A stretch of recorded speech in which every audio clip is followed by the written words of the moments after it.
to explain anything. Today I am going to make you practice, because the more you practice, the more you learn. So without any further delay, let's get started. Guys, today आज की video में आप present indefinite tense, इसके साथ ही साथ present compulsion and is are am will to यानी infinitive will verb to के बारे में समझेंगे. Guys, I have explained already in last videos. So आज की वीडियो में आप केवल प्रैक्टिस करेंगे और प्रैक्टिस करेंगे तभी आप अंग्रेजी बोल पाएंगे. केवल नोट डाउन करने और केवल ऐसे इस तरह से केवल सीखने से काम नहीं चलने वाला है. अंग्रेजी आपको बोलना है तो फिर प्रैक्टिस करनी ही होगी. बिना प्रैक्टिस किए कोई भी काम सक्सेस नहीं होता है.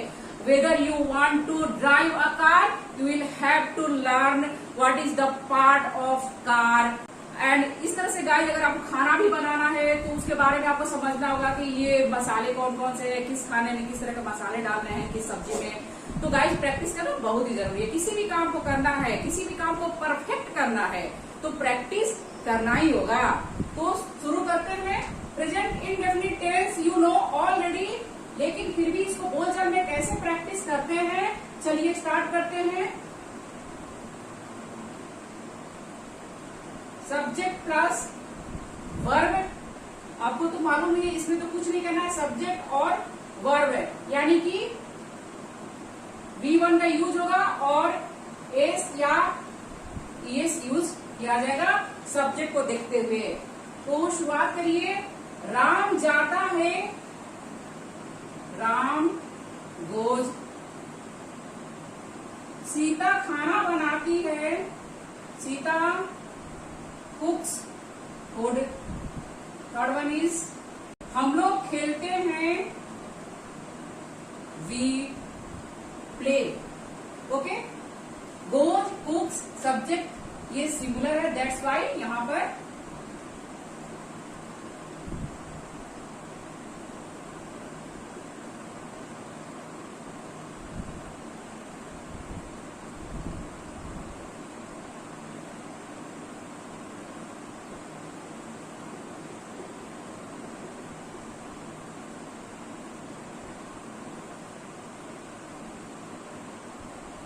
ही शी इट या किसी एक का नाम सिंगुलर सब्जेक्ट ये, और I we you they plural subject. Okay, तो ये जो इतने जो प्रोनाउंस है और इसके ध्यान में रखते हुए, या दो किसी का नाम आएगा तो भी आप प्लूरल में यूज करेंगे. We play. Fourth one is तुम कार्टून देखते हो,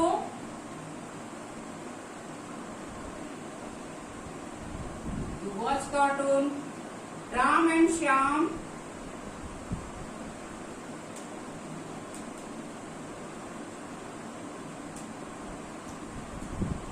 फुटबॉल खेलते हैं.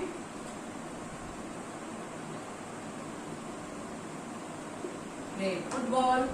इस तरह से आप प्रेजेंट इंडेफिनिट टेंस को बनाएंगे. सब्जेक्ट के अकॉर्डिंग आप एस या एस को यूज करेंगे वर्ब में. देन सब्जेक्ट अगर प्लूरल है तो आप V1 को यूज करेंगे. Next present compulsion. राम जाता है, राम गोज. राम को जाना पड़ता है या राम को जाना है. Ram has to go. Has to और हैव टू के ऊपर मैंने वीडियो बनाया है गाइस. अगर आप अभी तक नहीं देखे तो प्लीज देख लीजिए, आपको अच्छी तरह से वहां समझ में आ जाएगा कहाँ हैज टू को यूज किया जाता है और कहाँ हैव टू का यूज किया जाता है. Has to plus V1. To को कहीं भी आप देखेंगे इसके बाद में जो भी वर्ब है, खाने पीने रोने, जो भी आएंगी वर्ब्स आएंगे, उसके साथ आप क्या करेंगे, V1 को यूज करेंगे. कुछ सोचना नहीं, आपको V1 को यूज करना है. हैज टू कहाँ यूज करेंगे, यानी सब्जेक्ट सिंगुलर है वहां पर आप हैज टू की यूज करेंगे. और हैव टू कहाँ यूज करेंगे, सब्जेक्ट प्लूरल है, यहाँ पर आप हैव टू को यूज करेंगे. Have to plus V1. Has to plus V1. Okay,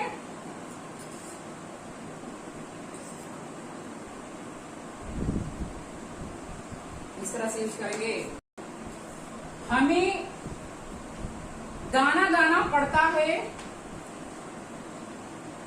या गाना गाना है, we have to, subject plural है, दैट्स वाई आप हैव टू का यूज करेंगे। Sing a song, we have to sing a song. मेरी मम्मी को खाना बनाना पड़ता है,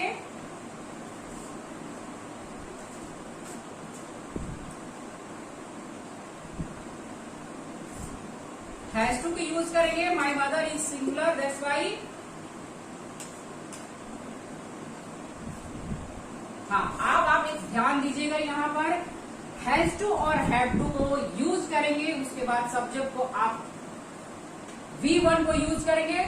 एक बात का विशेष ध्यान दीजिएगा, हैज टू और हैव टू को जब आप यूज करेंगे तो वर्ब V1 को यूज करेंगे। जैसे प्रेजेंट इंडेफिनिट टेंस में वर्ब के साथ हम लोग सिंगुलर वर्ब के साथ एस और येस को यूज करते हैं, तो यहाँ पर आपको सिर्फ वर्ब के फर्स्ट फॉर्म को यूज करना है। तुम्हें पढ़ाना पड़ता है या तुम्हें उन्हें पढ़ाना है, उन लोगों को पढ़ाना है। Next one is you have to teach them, उन लोगों को पढ़ाना है। हमें या उसे सोना है, उसे अब सोना है। He has to sleep now.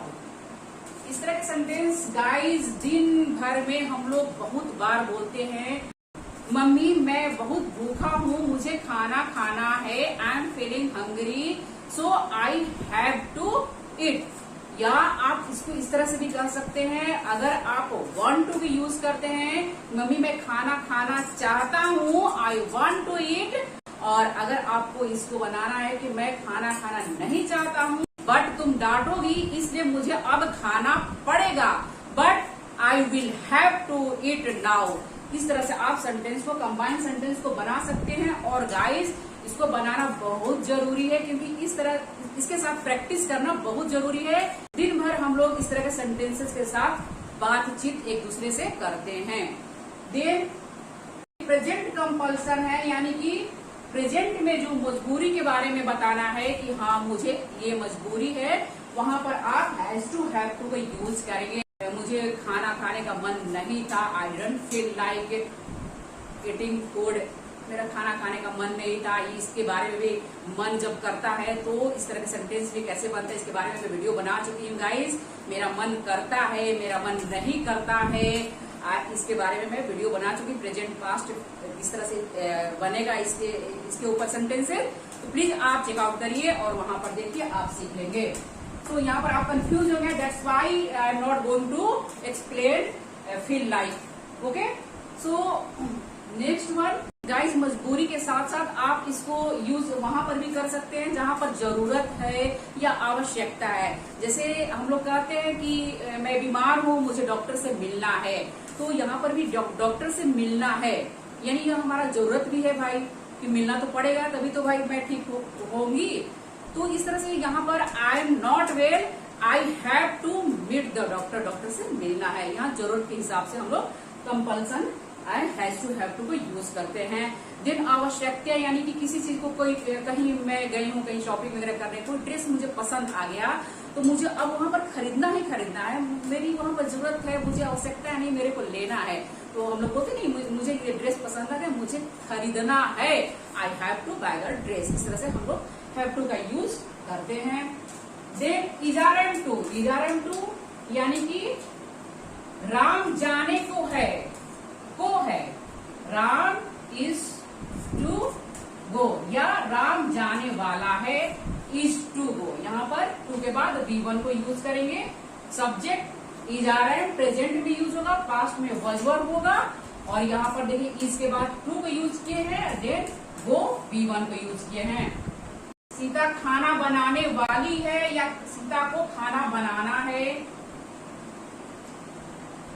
Sita is subject singular है, दैट्स व्हाई इज को यूज करेंगे। अब यहाँ पर देखिए गाइस किस तरह से तीनों में अंतर हो रहा है। सीता खाना बनाती है, सीता को खाना बनाना पड़ता है, कंपल्सन, ओके। और सीता खाना बनाने वाली है या बनाने को है, तो वहां पर आप यूज करेंगे Sita is to cook, okay. तीनों में देखिए किस तरह से अंतर हो रहा है। देन नेक्स्ट हम लोग खेलते हैं we play, present indefinite, present compulsion, we have to play, हम लोग को खेलना है, बट हम लोग खेलने वाले हैं या हम लोगों को खेलना है। यहां पर देखिए we are to, subject plural है, वी है play,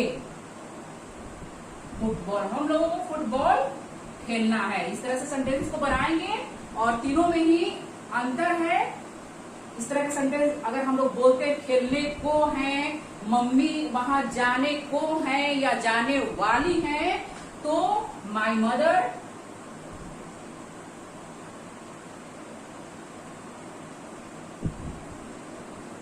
is to go there. इस तरह से हम लोग सेंटेंस को बनाएंगे। You are to study now, अभी तुम अभी पढ़ने वाले हो, you are to study now, okay. Is are am to plus V1। Then guys I think इतना तो आपको समझ में आ गया होगा। तो हम लोग कुछ नेगेटिव सेंटेंसेस के साथ प्रैक्टिस करिए। और ये चूंकि सेंटेंस जो है प्रेजेंट इंडेफिनिट में जो नेगेटिव सेंटेंस बनेगा और इसका जो हेल्पिंग वर्ब होगा प्रेजेंट कंपल्सन में भी वही चीज यूज होगा। तो चलिए किस तरह से हम लोग एक दूसरे से मिलता जुलता और कितना अंतर है ये चीजों को समझेंगे कुछ नेगेटिव सेंटेंसेस के साथ, okay. Present indefinite tense, Ram जाता है, राम गोज, राम नहीं जाता है। बनाइए, आप बना के कमेंट्स करिएगा। जितना आप सेंटेंसेस को बनाएंगे, बनाने की प्रैक्टिस करेंगे, आप छोटे छोटे सेंटेंसेस का बनाने की प्रैक्टिस करिए, देन बिग बिग सेंटेंसेस का बनाइए और बनाइए, फिर देन बोलने की प्रैक्टिस करिए, ओके। मैं जाता हूँ, आई गो, मम्मी जाती है, माई मदर गोज, तुम जाते हो, यू गो, तुम खाते हो, यू इट, तुम रोते हो, यू विप। इस तरह सेंटेंस को बनाइए। मेरे पापा सुबह इतने बजे उठते हैं, my father wakes up at इतने बजे, 6 o'clock, 7 o'clock। इस तरह सेंटेंस को बनाइए। देन मेरे पापा बाथरूम जाते हैं, माई पापा गोज टू वॉशरूम। देन माई पापा ये करते हैं, माई फादर जो है सब्जेक्ट सिंगुलर है, दैट्स वाई वर्ब के साथ आप इसको यूज करेंगे प्रेजेंट इंडेफिनिट में। और मेरे पापा को ऑफिस जाना पड़ता है, कंपल्सन, मजबूरी। My father has to go to office daily जाते हैं ऑफिस, कभी कभी नहीं चाहते हैं, sometime he doesn't want to go to office, but जाना पड़ता है, but has to go to office.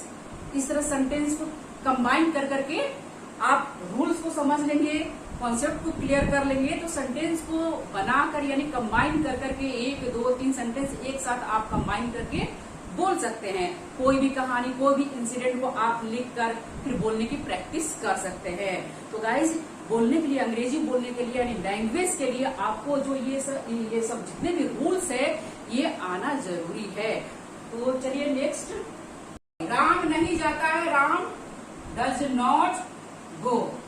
Negative sentence does को लिखेंगे, देन करके इसको आप डजंट बोल सकते हैं। वी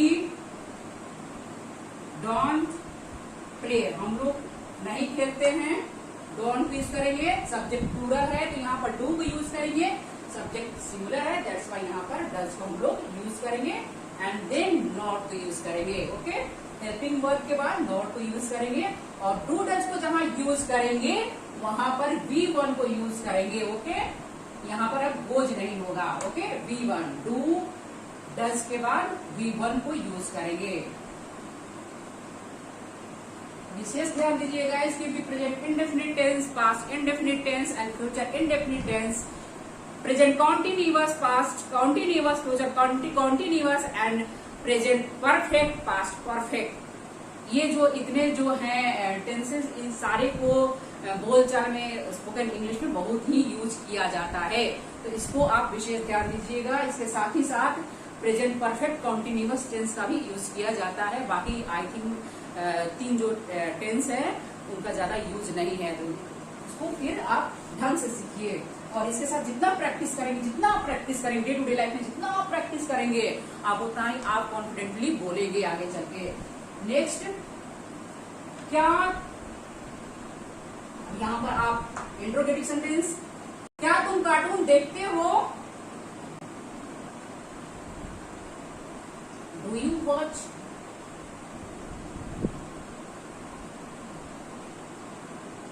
कार्टून, क्या तुम कार्टून देखते हो? Do you watch cartoon? क्या तुम अंग्रेजी नहीं बोलते हो?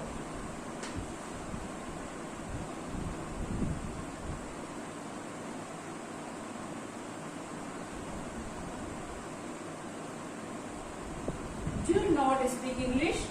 क्या तुम अंग्रेजी नहीं बोलते हो? आप इंट्रोगेटिव सेंटेंस में डू और डज को बाहर लिखेंगे, देन सब्जेक्ट को लिखेंगे, देन वर्ब को लिखेंगे और देन ऑब्जेक्ट को लिखेंगे। और यहाँ पर अगर नॉट लगाना, इंट्रोगेटिव एंड नेगेटिव सेंटेंस में बनाना, नॉट में बात करनी है।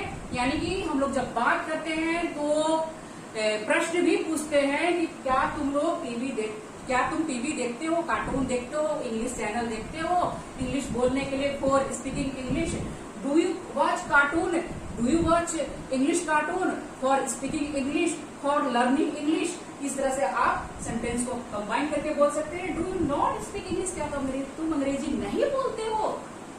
Then next one is present compulsion. Ram को जाना है, राम को नहीं जाना है, या राम को नहीं जाना पड़ता है। राम, अब यहाँ पर गाइस विशेष ध्यान दीजिएगा, जैसे आप प्रेजेंट इंडेफिनिट टेंस में डू और डज को यूज कर रहे हैं, ऐसे ही प्रेजेंट कंपल्सन में डू और डज को ही यूज किया जाएगा हेल्पिंग वर्ब की तरह। जब इसका नेगेटिव सेंटेंस बनाएंगे, Ram does not have to go there. Ram को वहां नहीं जाना है या राम को वहां नहीं जाना पड़ता है। तो यहाँ पर डू और डज को यूज करेंगे। देन यहाँ हैज टू जो यूज हो रहा है अफर्मेटिव सेंटेंस में, यहाँ पर आप नेगेटिव सेंटेंस बनाएंगे तो हैव टू हो जाएगा, क्योंकि ऑलरेडी डज का हम लोग यूज कर चुके हैं। और यू नो, आपको तो पता ही प्रेजेंट इंडेफिनिट टेंस का रूल है कि डू डज जब यूज होगा तो उसके बाद वर्ब के फर्स्ट फॉर्म आएंगे, और वर्ब के फर्स्ट फॉर्म हैव का है, हैव, हैड, हैड, तो यहाँ पर फर्स्ट फॉर्म हैव ही आएगा, यहाँ पर हैज को नहीं यूज किया जाएगा। ओके, नेगेटिव सेंटेंस के साथ जहां आप डू डज को लगाएंगे, हैव को लिखेंगे। ओके, डू डज के बाद आप हैव टू को यूज करेंगे, देन टू के बाद V1 को यूज किया जाएगा, गो, स्लीप, ईट, इस तरह से। Next one, you don't have to teach them. तुमको उन लोगों को नहीं पढ़ाना पड़ता है या नहीं पढ़ाना है। You don't have to teach them. Don't subject plural, that's why. क्या तुम्हारे पापा को ऑफिस नहीं जाना है?